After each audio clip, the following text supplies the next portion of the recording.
Halo teman-teman, selamat berjumpa kembali dengan saya Muhammad Subagio. Kita di acara konfirmasi. Saya akan melanjutkan menjawab beberapa pertanyaan yang sudah teman-teman tulis di kolom komentar di video talent. Yang pertama dari Mas Gigih Prasetyo.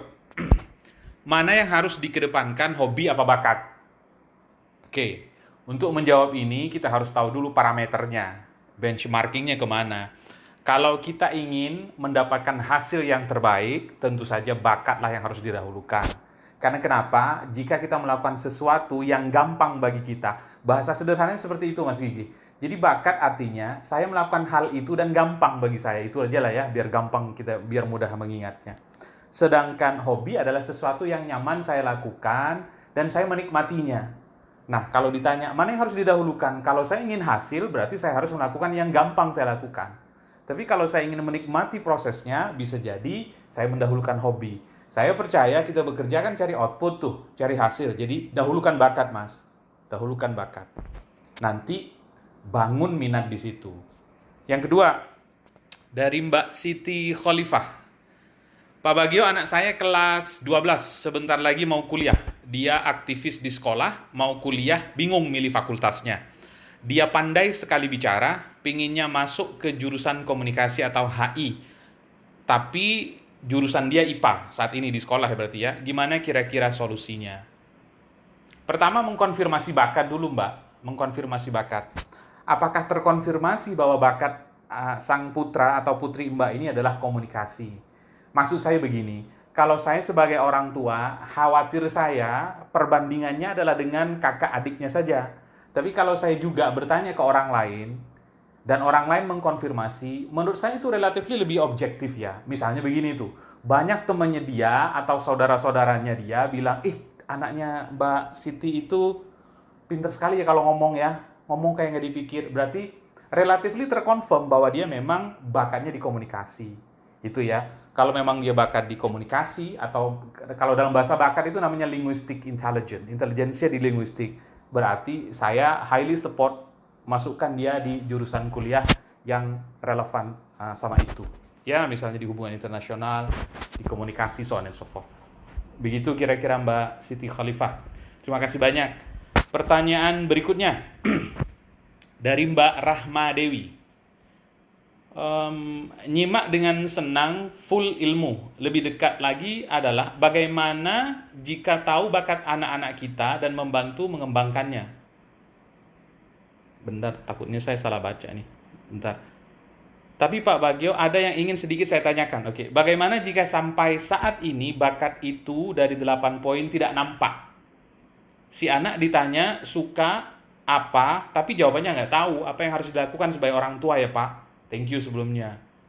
Oke, tugas kita sebagai orang tua itu nomor 1 ya, saya kasih urutan biar jelas nih teman-teman. Nomor 1, mengekspos anak dengan banyak hal.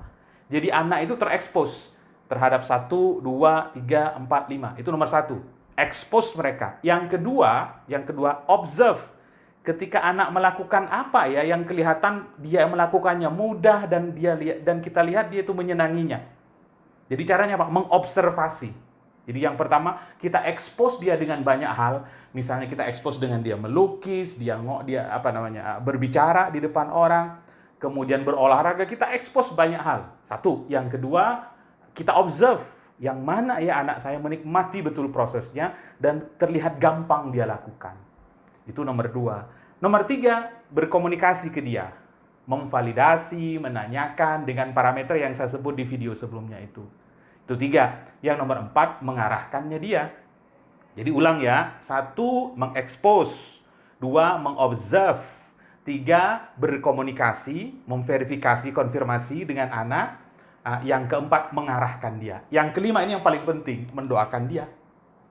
Mendoakan dia. Semoga ikhtiar yang Mbak lakukan itu yang terbaik bagi dia. Itu Mbak Rahma. Terima kasih ya. Berikutnya dari Mas Muhammad Adam. Salam kenal Pak Irfan dan Pak Bagio. Terima kasih Pak, sangat menginspirasi. Terima kasih Mas. Ada hal yang ingin saya tanyakan. Kira-kira pada usia berapa anak bisa diikutkan kursus keterampilan? Beragam penelitian menyatakan semakin dini semakin baik. Tapi dalam usia yang terlalu dini, orang tua belum mengetahui di mana minat dan bakat anak. Bagaimana jika sudah dikursuskan ternyata bakatnya tidak dalam bidang tersebut? Untuk pertanyaan pertama saya pikir mirip dengan jawaban saya sebelumnya. Jawaban saya terhadap Mbak Rahma. Saya akan menjawab pertanyaan yang kedua ini. Bagaimana jika sudah dikursuskan ternyata bakatnya tidak dalam bidang tersebut? Switch. Saran saya switch, Mas Adam.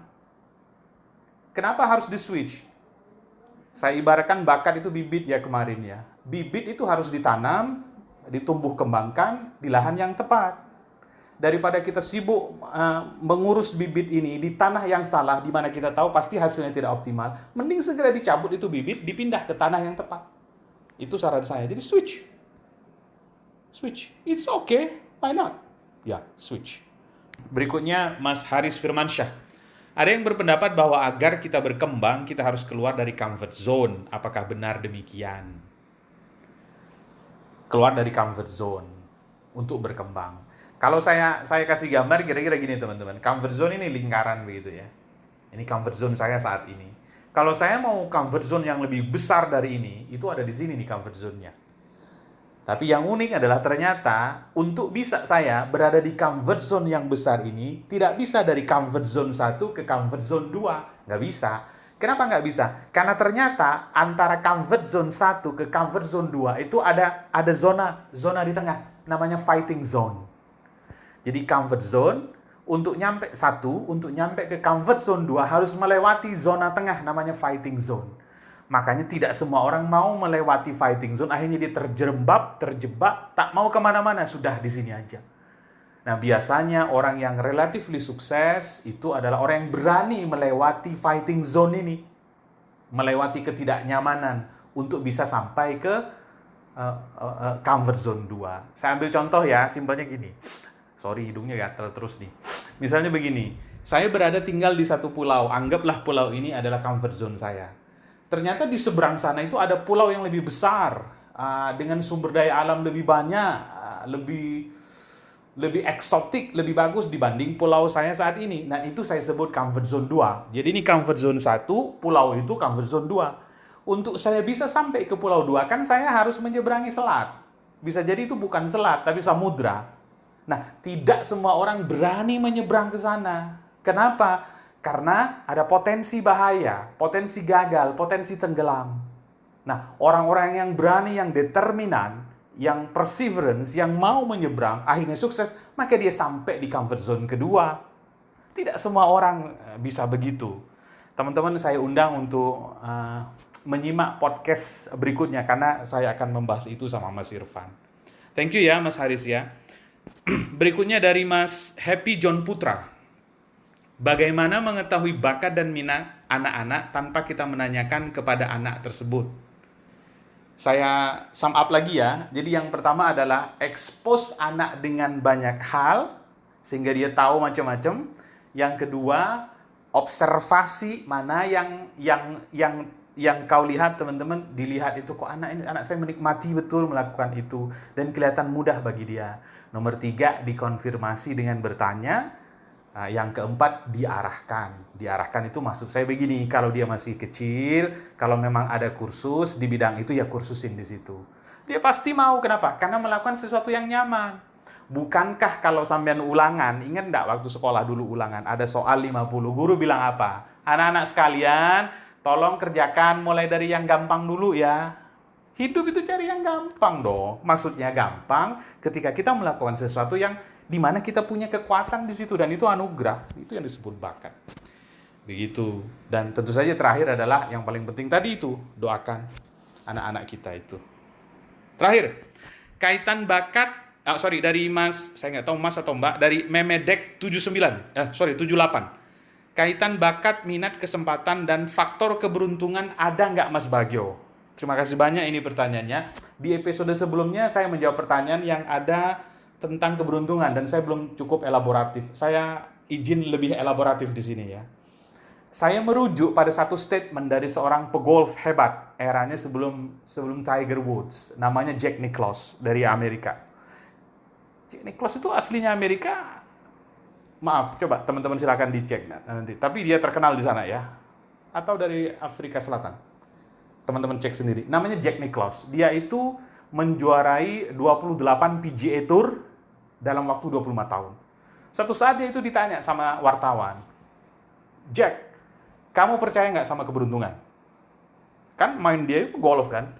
Kayaknya kan bisa diukur sih, bisa dilatih, tapi rasanya kok banyak keberuntungan. Apa jawabannya dia? Dia bilang begini, saya percaya pada keberuntungan. Saya percaya pada keberuntungan, kata dia. Tapi statement beliau itu ternyata tidak titik, tapi koma. Saya percaya pada keberuntungan, faktor luck itu, koma, tapi pengalaman saya selama ini, keberuntungan itu biasanya datang ke saya ketika saya berusaha keras. Bekerja keras. Saya pribadi, saya setuju dengan pendapatnya dia. Jadi, saya percaya pada keberuntungan. Tapi biasanya, termasuk pengalaman hidup saya, keberuntungan itu datang ketika kita berusaha keras, bekerja sangat keras. Tidak diam di rumah. Nggak ngapa-ngapain lalu berharap keberuntungan. Tidak. Bergerak. Keluarkan energinya. Tarik energi-energi positif. Insya Allah keberuntungan datang. Begitu ya. Itu saja teman-teman untuk episode ini. Terima kasih banyak. Kalau ada saran, komentar, silahkan ditulis ya. Sampai ketemu lagi di podcast berikutnya dan di acara konfirmasi episode berikutnya. Terima kasih banyak.